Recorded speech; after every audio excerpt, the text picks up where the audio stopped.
Assalamualaikum warahmatullahi wabarakatuh. Alhamdulillah, alhamdulillahilladzi hadana li hadza wa ma kunna linahtadiya laula an hadana Allah. Asyhadu an la ilaha illallah wahdahu la syarika lah wa asyhadu anna sayyidana wa nabiyyana Muhammadan abduhu wa rasuluhu la nabiyya ba'dahu. Allahumma shalli wa sallim wa barik wa sharrif wa azim ala sayyidina Muhammad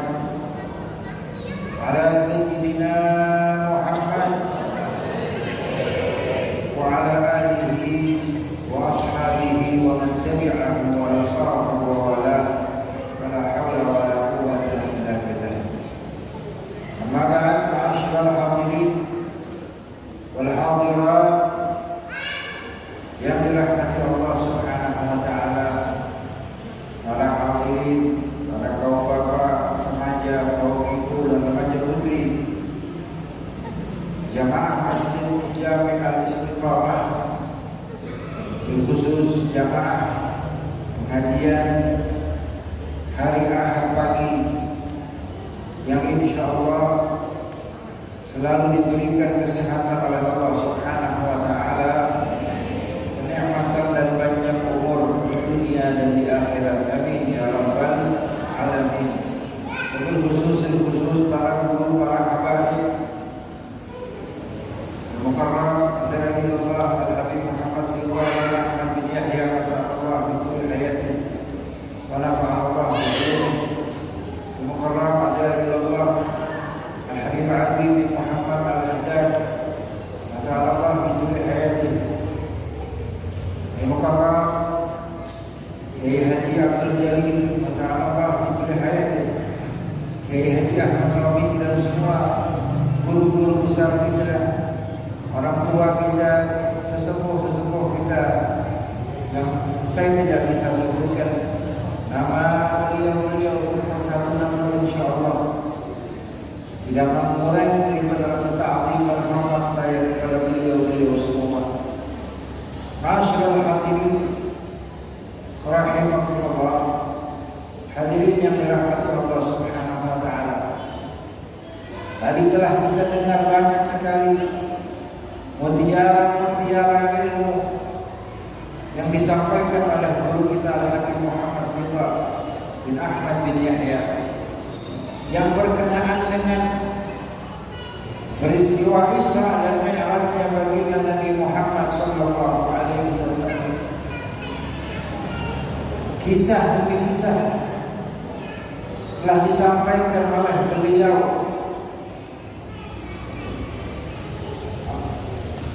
Dan insyaallah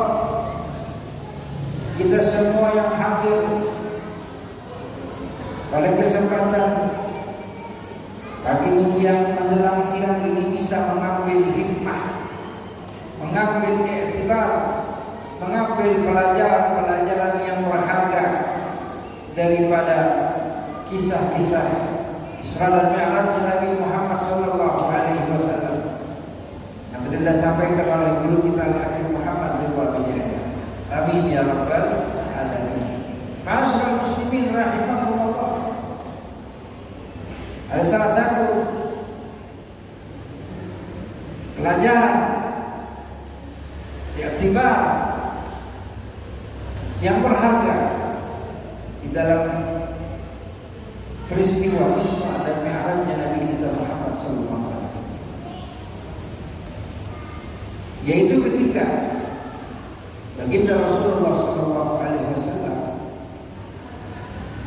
berada di Masjidil Aqsa.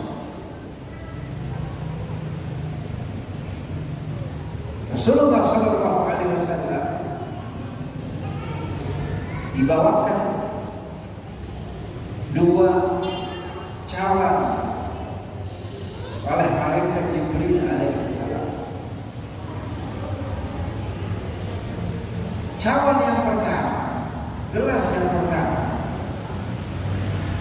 berisi khamr. Khamar. Tahu khamar? Tahu khamar? Apa itu khamar? Arak, miras, minuman keras yang kemarin hampir mau dilegalkan, betul? Hampir mau dilegalkan, mau dibebaskan, tapi alhamdulillah nggak jadi. Alhamdulillah, karena sangat bahaya ini. Rasulullah SAW dibawakan 2 gelas sama malaikat Jibril. Yang pertama berisi khamr, yang kedua berisi susu. Pada saat itu, ketika peristiwa Isra dan Mi'raj, Rasulullah SAW masih di Makkah, belum hijrah ke Madinah. Khamr, minuman keras, baru diharamkan oleh Allah Subhanahu wa Ta'ala setelah Rasulullah SAW hijrah ke Madinah, tepatnya di tahun ke-6 daripada hijrahnya baginda Rasul Muhammad SAW, atau tahun ke-7 ala khilaf. Jadi pada saat itu khamr belum haram. Tapi ketika ditawari Rasulullah SAW mau minum susu atau minum khamr, baginda Rasulullah SAW memilih apa? Memilih susu.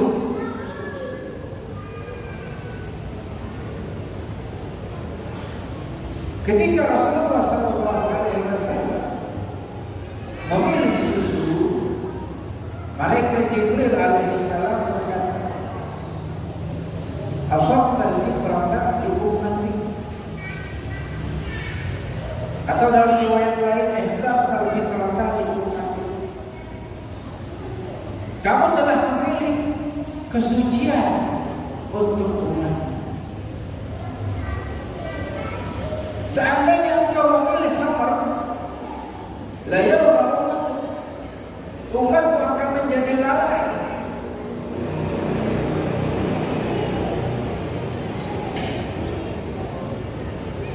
Umatmu akan menjadi orang-orang yang lalai. Kata Rasulullah SAW, karena kebijaksanaannya, akalnya yang luar biasa, Rasulullah memilih susu yang melambangkan kesucian. Berarti Allah Subhanahu wa Ta'ala ingin menyucikan daripada umat Nabi Muhammad SAW. Oleh karena itu dalam peristiwa Isra dan Mi'raj tidak dinampakkan siksaan bagi orang yang minum khamr. Ditampakkan siksaan orang yang meninggalkan sholat. Marra ala qaumin yudrabu ru'usahum bil hijarah. Rasulullah SAW melewati suatu kaum ketika Isra dan Mi'raj yang kepala mereka dipecahkan dengan batu yang besar. Kullama udhiqat 'adat kama kanat wa la yafturu anhu. Ketika kepala orang-orang tersebut dipecahkan dengan batu menjadi pecah terurai, seketika kembali lagi seperti semula. Terus begitu berulang-ulang kali, tidak henti-hentinya. Bagaimana kalau kita lihat suatu pemandangan ada kepala orang pecah di tengah jalan?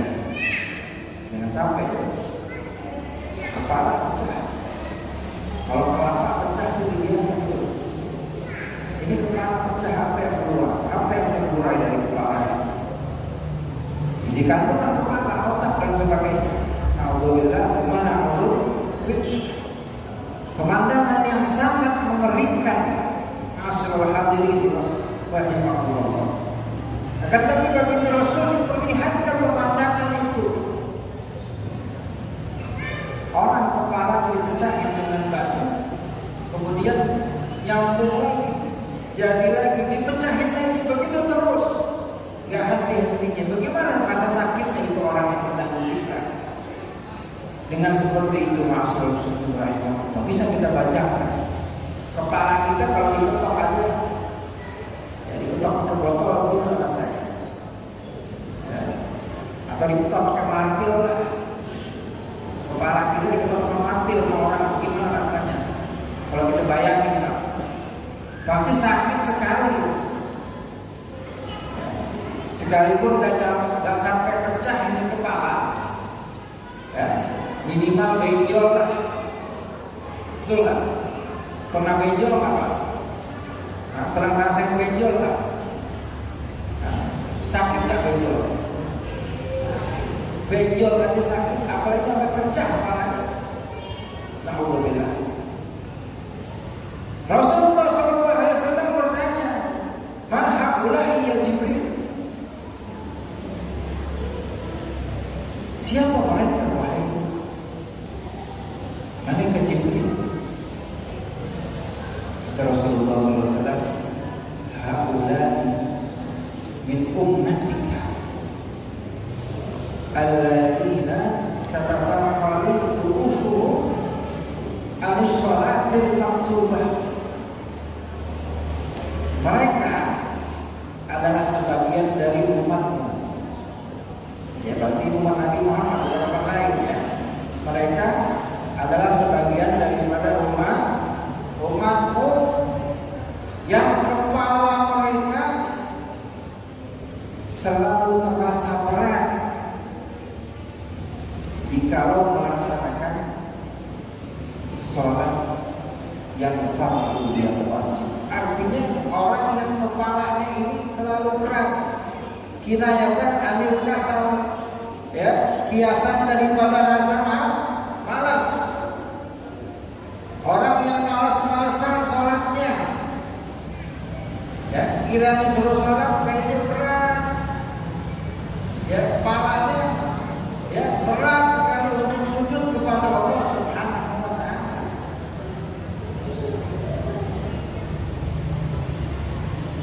Ini hukumannya seperti itu nanti. Na'udzubillah, tsumma na'udzubillah. Jadi Nabi Muhammad sudah diperlihatkan ini hukuman umatmu yang malas-malasan, ya, jikalau disuruh sholat di malam malas. Na'udzubillah. Mudah-mudahan yang hadir di sini nggak ada yang seperti itu. Amin. Ya, semuanya insya Allah rajin-rajin sholatnya, getol-getol sholatnya, getol-getol jamaahnya. Amin ya rabbal alamin. Jadi ma'asyiral muslimin rahimakumullah, kembali kepada masalah sumber ini, masalah miras minuman keras, ya. Alhamdulillah kemarin nggak jadi dilegalkan. Kalau jadi dilegalkan tambah berat, ya, tugas para ulama, tugas para guru-guru, ya, karena kewajiban inkar, ya, bil lisan, dengan lidah, itu adalah tugas ulama. Kata Nabi Muhammad SAW, "Idza ra'a minkum munkara falyughayyirhu biyadihi." Jika seseorang dari kalian melihat satu kemungkaran, satu perbuatan mungkar, satu perbuatan dosa, perbuatan maksiat, maka rubahlah perbuatan itu. Artinya hilangkanlah atau hentikanlah perbuatan dosa itu biyadihi, dengan tangannya. Jadi bagi yang mampu untuk menghentikan perbuatan mungkar, perbuatan maksiat dengan tangannya, harus dihentikan dengan tangannya. Kata para ulama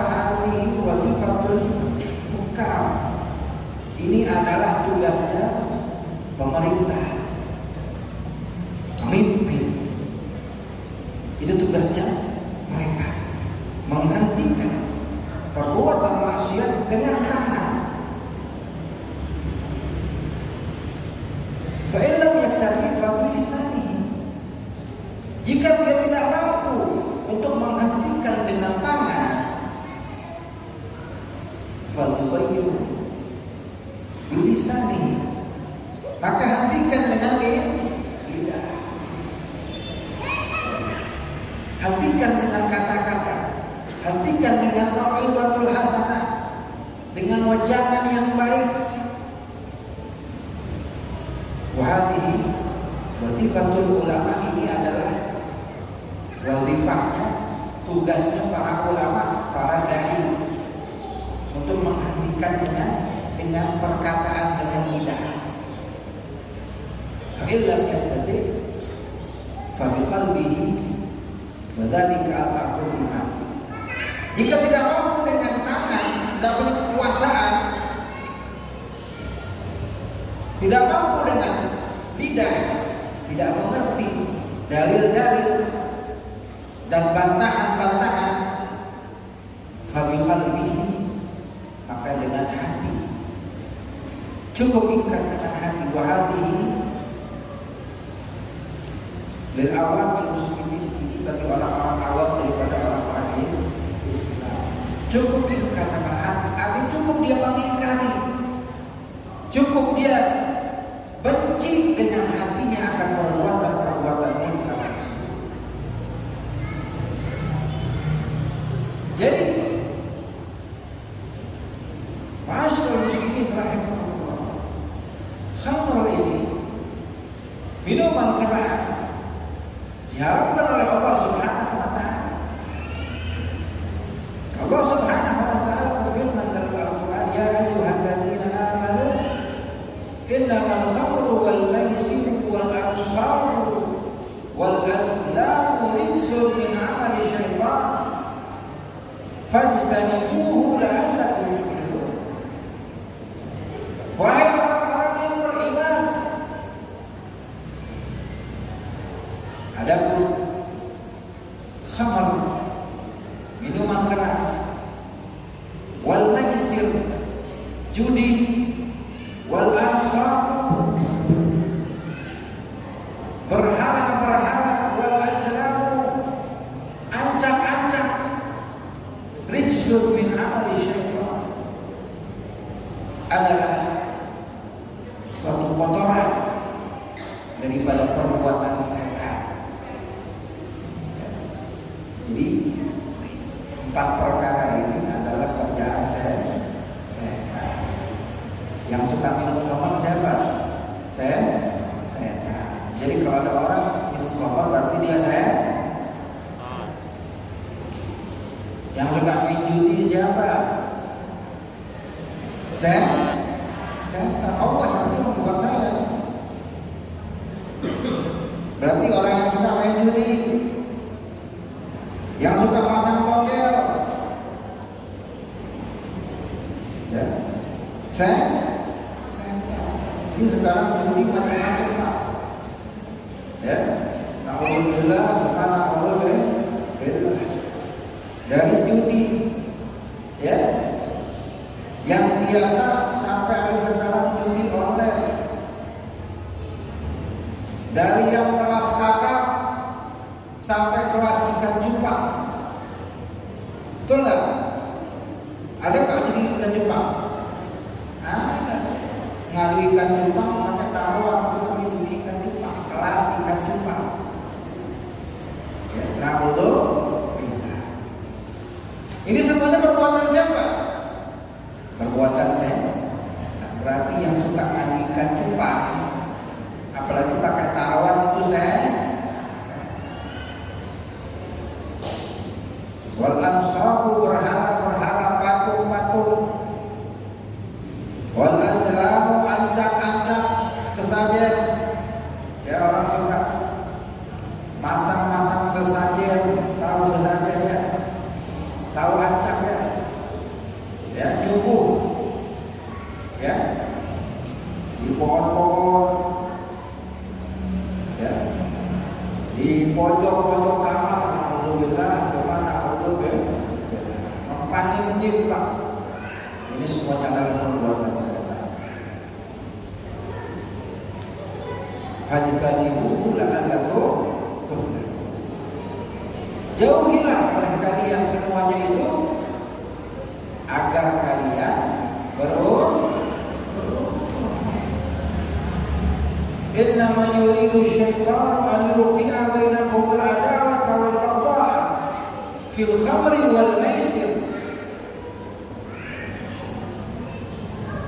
Hanya saja keinginan setan,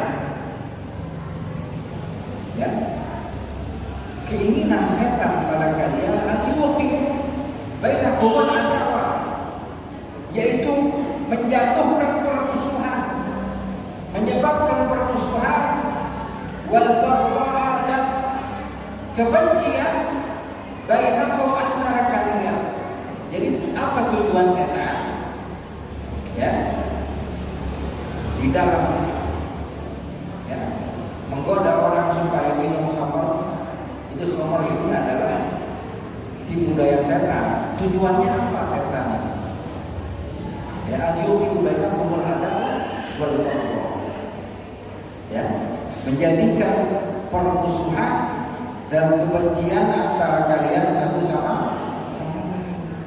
Fil khamri wal maisir, di dalam khamar dan judi. Jadi kalau orang minum khamar, ujung-ujungnya mabok betul. Kalau udah mabok rese. Kalau udah rese dapuin orang, akhirnya berantem berkelahi. Naudzubillah, terjadilah permusuhan satu sama lain. Apalagi muslim sama muslim. Ini suatu perbuatan yang sangat dibenci oleh Allah Subhanahu wa taala. Begitu pula dengan perbuatan judi. Terjadi permusuhan, yang kalah tak terima, akhirnya jadi berantem, jadi berkelahi, jadilah permusuhan. Mayusuddakum an dzikrillahi wa anis shalah. Dan selain daripada permusuhan dan kebencian yang disebabkan oleh khamr, minuman keras, dan judi, juga bisa menghalangi pelakunya daripada zikir kepada Allah, daripada ingat kepada Allah Subhanahu wa taala, wa anis shalah, dan menghalangi daripada salat.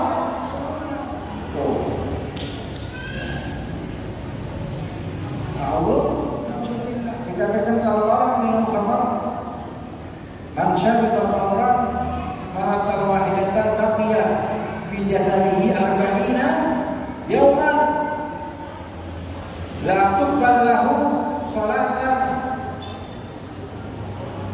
wala siyaman. Ya. Orang yang minum khamar sekali saja, sekali teguk saja, Bu, maka khamar itu akan tinggal di dalam tubuhnya selama 40 hari. 40 hari itu khamar gak hilang dari badannya, najis badannya. La tuqbalu lahu salatan wala siyaman, ya, gak diterima salatnya, gak diterima puasanya. Sekalipun dia sudah sadar, sudah gak mabuk lagi, dia sholat, sah gak sholatnya? Sholatnya sah, cuma gak diterima Allah Subhanahu wa taala karena di badannya adalah najis. Tadi, ya, Nabi Allah sudah mengatakan, ya, peristiwa Isra Mi'raj, baginda Nabi Muhammad SAW menerima wahyu perintah Allah Subhanahu wa taala langsung daripada Maha Pencipta Allah Subhanahu wa taala. Enggak pakai perantara. Enggak pakai perantara malaikat Jibril. Tidak hanya dengar suara seperti Nabi Allah Musa alaihissalam, akan tapi baginda Rasulullah SAW jama'a baina ru'yatihi wa kalami, melihat langsung dan mendengar dari Allah Subhanahu wa taala. Jadi langsung mandat langsung, perintah langsung dari Sang Maha Pencipta, penguasa alam semesta, Allah Subhanahu wa taala, kepada Nabi Muhammad untuk umatnya, yaitu sholat lima waktu. Ini dari sangat dan sangat mulianya ibadah sholat, sangat pentingnya ibadah sholat di dalam agama kita. Bahkan Nabi Muhammad SAW bilang apa? As-salatu imaduddin. Faman aqamaha faqad aqamaddi. Wa man tarakaha faqad hadabaddi. Salat adalah dia agama. Siapa yang melaksanakan salat berarti dia telah membangun agamanya, mendirikan agamanya. Dan barang siapa yang meninggalkan sholat berarti dia telah menghancurkan agama. La dina liman la sholata lahu. Tidak ada agama, artinya tidak ada Islam bagi orang yang tidak sholat. Paham Bu ya? Paham Pak ya? Tidak ada agama, artinya tidak ada Islam bagi orang yang tidak sholat. Jadi kalau ada orang ngaku Islam,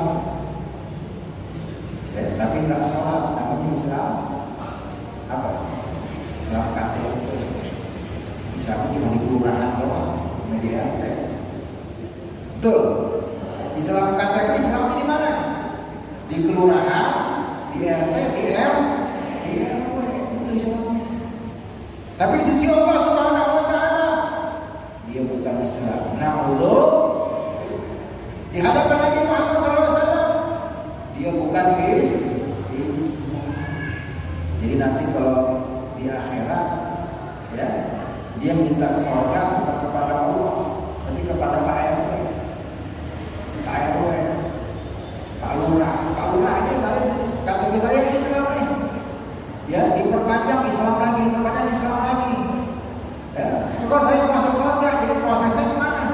Protesnya nanti ke Pak Lurah, Pak RT, Pak RW. Karena dia nggak diakui sebagai orang Islam oleh Allah Subhanahu wa taala, nggak diakui sebagai umat Nabi Muhammad SAW. Nah, Allah itu pentingnya sholat, pentingnya sholat Pak. Ya. Awwalu ma yuhasabu bihil abdu yaumil qiyamah as-shalah. Yang pertama kali diperiksa dari seorang hamba nanti pada hari kiamat adalah sholatnya. Yang pertama kali diperiksa apa? Sholatnya. Jika saluha sa'iru amalih. Kalau sholatnya itu baik, maka akan baik pula semua amalnya. Kalau sholatnya idza fasadat, kalau sholatnya itu rusak, ya, jarang-jarang, bolong-bolong, apalagi kagak sama sekali, fasadat sa'iru amali, maka akan rusak pula semua amal perbuatannya. Sekalipun dia ini sering sedekah, orang dermawan, sering membantu tempat-tempat ibadah, sering membantu fakir miskin, akan tapi sholatnya nggak diterima. Alhamdulillah, rusak semuanya, nggak dianggap. Sekalipun dia ini orang yang sering puasa sampai tumis, nggak sholat, nggak diterima puasanya. Nah, Allah, kalau yang pertama kali diperiksa itu sholat. Dan kita misalkan mau keluar negeri, ya, kita keluar negeri misalkan, ya, ke Arab Saudi umrah, ya, begitu masuk negara Arab Saudi, pertama kali yang diperiksa apa? Yang diperiksa apa? Paspor, itu paspor. Pertama kali masuk ke Arab Saudi diminta paspor kita, mana paspornya? Dilihat. Coba kalau ada orang nggak bawa paspor gimana? Ke Saudi nggak bawa paspor, dipulangin lagi. Karena di paspor itu ada visa, ada izin dan sebagainya. Sekalipun kita bawa barang banyak, pakai pakaian Islam kita minta bawa paspor, ditolak di Arab Saudi. Karena pertama kali yang diperiksa itu paspor. Begitu pula nanti kita di akhirat. Kalau kita mau masuk surga, yang pertama kali diperiksa apa? Sholat kita, Bu. Sholat kita, Pak. Ya. Kalau kita sholatnya rapi, nah, insya Allah masuk. Selamat. Kalau sholatnya nggak rapi, sama aja kita nggak bawa paspor pada beli orang. Ya. Ujung-ujungnya kita mau masuk mau balik lagi dunia, udah nggak ada dunia. Dunia sudah nggak ada, udah hancur, udah kiamat. Ya. Akhirnya kemana? Ditempatkan ke neraka. Na'udzubillah, bagaimana Allah? Karena kalau sampai akhirat, Pak, ya nggak ada tempat lagi kecuali dua. Kalau nggak surga ya neraka. Jadi tinggal pilih. Ya. Jadi sholat ini jangan kita sia-siakan. Ya. Juga kita perhatikan sholat anak istri kita. Wa'mur ahlaka bis-sholati wastabir 'alaiha. Perintah Allah Subhanahu wa taala untuk memerintahkan keluarga kita untuk sholat dan bersabar di dalam memerintahkan keluarga kita untuk sholat. Murru auladakum bis-sholati wa hum abna'u sab'in. Ya, perintahkanlah anak-anakmu. Ini untuk orang tua ya. Untuk para orang tua, para wali. Ya, para pengasuh. Ya, murru auladakum. Perintahkanlah anak-anakmu bis-shalah untuk melaksanakan salat wa hum abna'u sab'in ketika mereka berusia 7 tahun. Kalau punya anak laki-laki maupun perempuan sudah genap berusia 7 tahun dalam hitungan tahun Hijriah, bukan hitungan tahun Masehi ya, hitungan tahun Hijriah ya. Biasanya tahun Hijriah ini lebih dahulu daripada tahun Masehi. Jadi kalau ibu-ibu ini yang hitungnya pakai tahun Masehi, ya, nggak ingat. Ya, lahirnya anaknya tahun Hijriah, ya, jadi siap-siap usia 6 tahun, ya Masehi udah perintahin anakku sholat. Ya, murru auladakum bis-sholati wa hum abna'u sab'in, usia 7 tahun Hijriah suruh sholat. Ajarin, ingetin, ya. Wadribuhum 'alaiha wa hum abna'u ashrin. Kalau sampai umur 10 tahun si anak masih malas-malasan sholatnya, masih ogah, ya, masih bolong-bolong, maka disuruh pukul, ya, disuruh pukul biar dia sholat. Ya, tapi pukul ini pukul, ya, bukan pukul untuk mencederai, tapi untuk mendidik. Tujuannya apa? Jika si anak sudah balik, sudah wajib baginya untuk sholat, dia tidak meninggalkan sholat. Jadi semenjak balik, ya begitu anak balik, ya dia udah sholat. Karena 10 tahun ini ada kemungkinan anak sudah balik. Karena dari umur 9 tahun sudah ada kemungkinan anak itu balik. Dimana biasanya usia 12, 13 sampai 15 tahun itu usia ya yang sering sekali anak menjadi balik. Jadi begitu Pak. Selain kita menjaga sholat kita, harus kita perhatikan sholat anak istri kita. Ya. Kalau kita aja sembahyang, kita sholat rajin ke masjid berjamaah 5 waktu, tapi nggak perhatikan sholat anak istri kita, ya mau sholat mau kagak masa bodoh. Nah, nanti kalau kita mati, kita akan dikumpulkan bersama orang-orang yang meninggalkan sholat. Na'udzubillah, tsumma na'udzubillah. Ya. Jadi inilah hikmah insyaallah ya daripada peringatan Isra dan Mi'raj Nabi Muhammad SAW. Tadi sudah diceritakan oleh Nabi Muhammad ini ayat. Ya, saya hanya memberi sambutan sebagai guru tetap pengajian ya, rutin sebulan sekali pada hari Ahad ya. Yang ini kita ya, hari ini insyaallah tawakufan sementara ya, penutupan sementara karena insyaallah ya sebentar lagi kita akan memasuki bulan suci Ramadan. Pengajian kita tahun ini mungkin nggak full ya. Biasanya setiap tahun full, setiap bulan ada pengajian. Tapi tahun ini agak terhenti, tersendat. Ya karena ya pandemi COVID-19. Insyaallah ya di tahun yang akan datang ya pengajian kita bisa full setahun penuh. Ya tanpa ada bolong-bolong insyaallah ya ilmu yang kita dapatkan lebih banyak lagi. Ya, ilmu yang kita dapatkan lebih banyak lagi dan yang kita amalkan lebih banyak lagi insyaallah.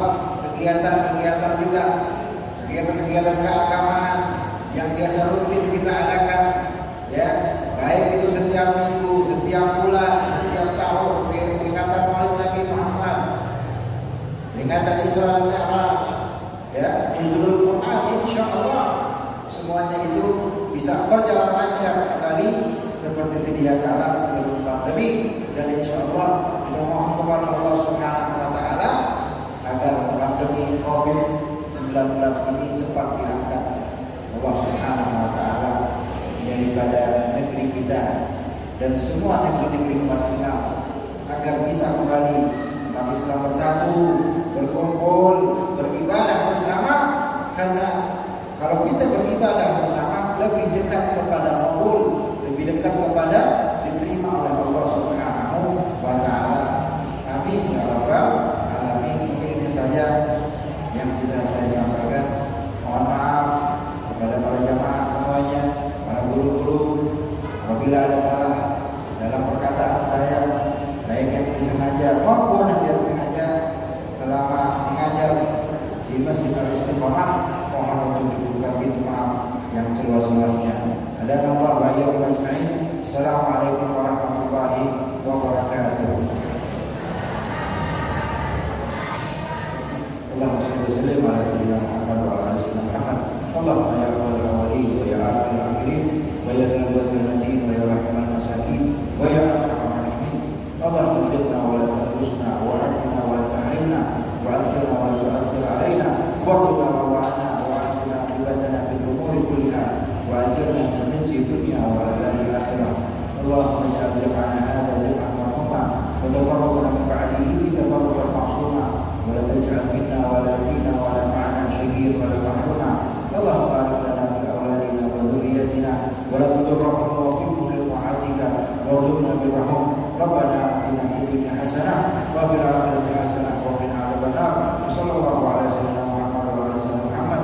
Subhana rabbika rabbil izzati amma yasifun wa salamun alal mursalin walhamdulillahi rabbil alamin.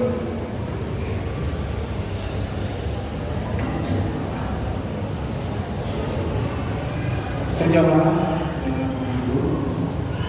jazakumullah khairan jazaa. Terima kasih kami ucapkan kepada guru kita Karam Al-Habib Ahmad bin Zaid bin Smith yang telah memberikan sampaikan nasihatnya serta mutiara-mutiara ilmunya pada kesempatan hari ini.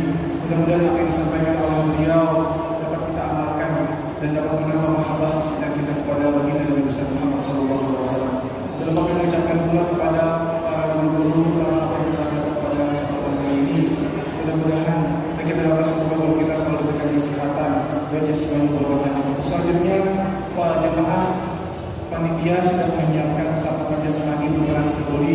Namun pada tahun ini nasi tersebut sudah disiapkan, sudah dibungkus dan nanti akan diberikan dan silahkan menikmati di rumahnya masing-masing. Tidak seperti biasanya tahun-tahun lalu kita makan bersama. Tahun ini silahkan diterima rezekinya, silahkan dinikmati di rumahnya masing-masing. Untuk ibu-ibu yang belum kebagian silahkan menunggu dulu.